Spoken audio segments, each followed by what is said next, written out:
Assalamualaikum warahmatullahi wabarakatuh. Yang saya hormati Bapak Muhammad Fadli SFR MM, selaku dosen penggagu dari mata kuliah aplikasi komputer dalam manajemen pendidikan, dan juga teman-teman yang saat ini menyaksikan video tutorial mengenai Knowledge. Perkenalkan, nama saya Fauzia Dwi dari MP 2021B dan perwakilan dari kelompok 5 yang akan menjelaskan tentang penggunaan fitur mail merge pada Microsoft Office. Nah, sebelum masuk ke video tutorialnya, saya akan menjelaskan sedikit mengenai mail merge. Mail merge adalah salah satu fitur yang ada di Microsoft Office yang biasa digunakan untuk pembuatan surat, kemudian sertifikat, dan dokumen lainnya dalam jumlah banyak, tetapi identitas penerimanya itu berbeda-beda. Jadi, fitur mail merge ini sangat membantu pembuatan surat dan juga pengiriman surat secara cepat. Nah, komponen utama dari fitur mail merge adalah dokumen tempat utama dan juga databasis yang biasanya dibuat pada Microsoft Excel. Nah, untuk tempatnya itu, tempat suratnya kurang lebih seperti ini, dan untuk basis datanya seperti ini.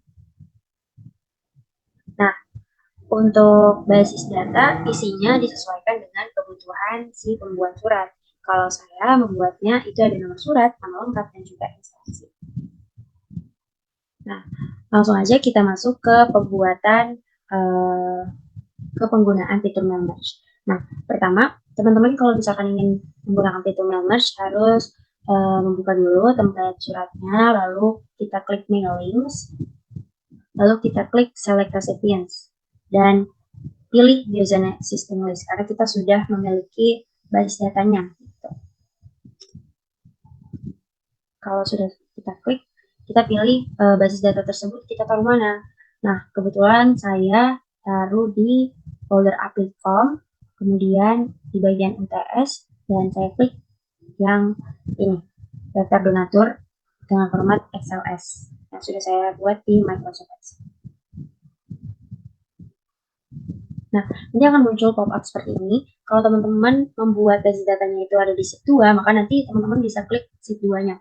Tapi kalau saya, karena membuatnya di sheet 1, maka saya klik sheet 1-nya, lalu klik OK.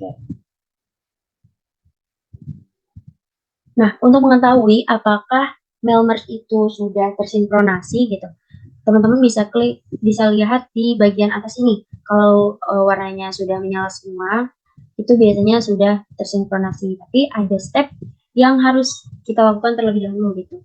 Misalkan yang di sini nih, nomor suratnya. Kita kan ingin ubah secara otomatis ya.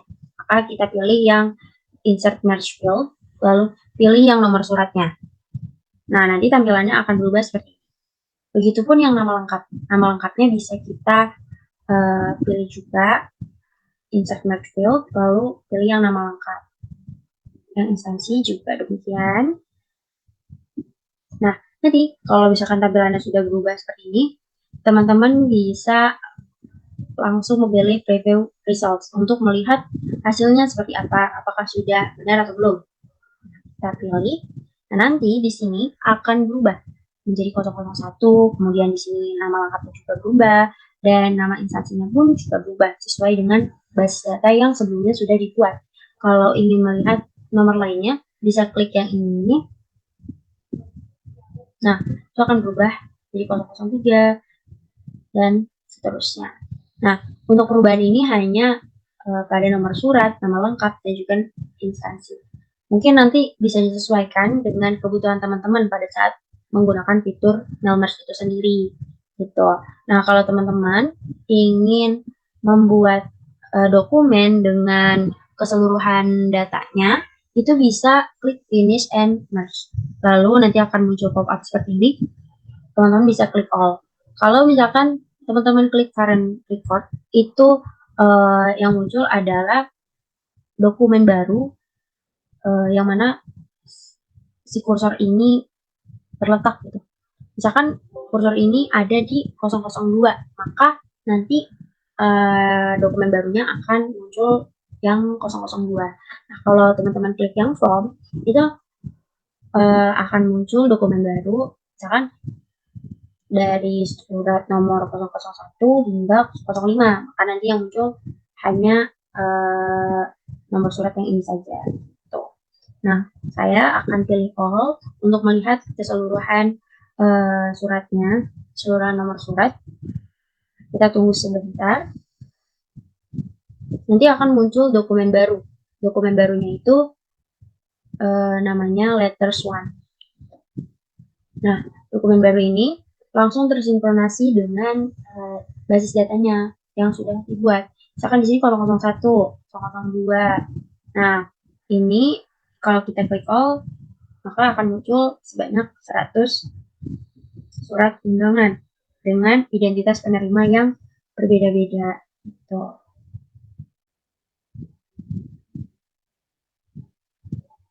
Nah, kalau sudah, ini bisa ditunggu sebentar. Nanti di bagian sini, di bagian page-nya ini akan berubah menjadi 100 gitu. Karena surat undangannya sebanyak 100. Nah, kalau udah, dokumen ini bisa di-save dalam bentuk PDF ataupun tetap dalam bentuk Word gitu. Nah, kalau misalkan teman-teman ingin mengirimkan surat undangan ini langsung ke email penerima, teman-teman bisa klik finish and merge, habis itu klik send email message, lalu klik yang di sini to-nya itu email. Nah, to ini teman-teman bisa sesuaikan di database-nya dari awal. Misalkan di sini email tulisannya. Nah, teman-teman itu harus memiliki email si penerimanya dulu dan harus benar gitu agar penerima dapat menerima surat undangan yang kita kirimkan. Nah, tapi karena saya belum memiliki kolom email, maka saya belum bisa untuk mengirimkan surat undangan ini ke si penerimanya. Nah, untuk subjek lainnya, itu teman-teman bisa ketik aja sesuai nama berkasnya. Misalkan surat undangan kehadiran santunan. Maka nanti yang muncul di email penerima akan seperti ini subjeknya. Nah, untuk mail formatnya itu ada 3, bisa attachment, plain text, atau HTML. Nah, untuk send records-nya itu bisa ke seluruh penerima atau menggunakan menu all atau yang current record sesuai kursor teman-teman berada. Lalu yang from ini dari nomor surat pilihan saja, misalkan 001 hingga 008. Maka hanya penerima itu saja yang dapat menerima surat undangan melalui email mereka gitu. Nah, dari video tutorial yang sudah saya jelaskan tadi, dapat kita ketahui ya bahwa penggunaan fitur mail merge ini pasti ada kelebihan dan juga kekurangan. Kelebihannya mungkin dari segi kecepatan waktu bisa lebih cepat gitu dalam membuat dan juga mengirimnya. Tapi kalau dari kekurangannya mungkin ada step-step yang harus dilakukan gitu sebelum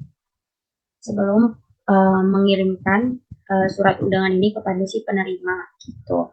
Nah, pastinya juga membutuhkan waktu yang agak lama kalau misalkan kita belum memiliki database-nya karena harus membuat terlebih dahulu database-nya gitu. Tapi menurut saya fitur mail merge ini sangat berguna gitu bagi orang-orang yang bekerja di bidang atau bagian administratif, contoh di pendidikan gitu, di bagian tata usaha, karena dapat mempercepat kerja mereka gitu dalam pengiriman surat dan juga pembuatan surat.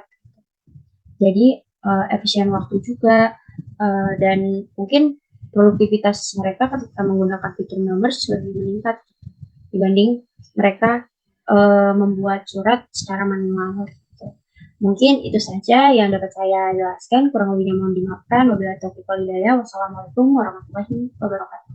Sampai jumpa.